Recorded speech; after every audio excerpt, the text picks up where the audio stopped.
जगन्नाथ सांग मैंने सका छात टे भूषण पत्र पुदीना पत्र तोलिक आनी बाबूर टे आमला जूस करी देखली सजना गचरे बढ़िया बढ़िया कंलिया सजना शाग सब हो तोलिक नहीं आसली मुझे आज टे शाग मुग करदे बाबू तो बहुत पसंद सेमती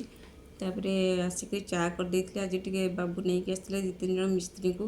घर टे सब रिपेयरिंग काम अच्छी चा करके मुझे चा ब्रेड टे खाई बसी पड़ी परिवा कटारे शाग टे परिया कटाकटी करदेली कखारू बैगण एमती सब काटी आ झुडुंग थिला झुडुंग भजा कर झुडुंग कटाकटी करदेली आ मुग सीझा बसैली परिया पकईकरी शाग हो गला झुडुंगर टे बेसन चाउल गुंड देके भजा कर आज तो सब सादा बिना पियाज रसुण गुरुवार तापर देखो भात जो मोर घी बाहर करी से कौर भात पकईदे खाईदिए बाबू देखो केते लंका आनी भोजी घर है बेले लंका आनी तापर सालाड काट देती मो बढ़ाबड़ी कर खाई पुणी देखा नेक्स्ट वीडियो रे रोची जय जगन्नाथ।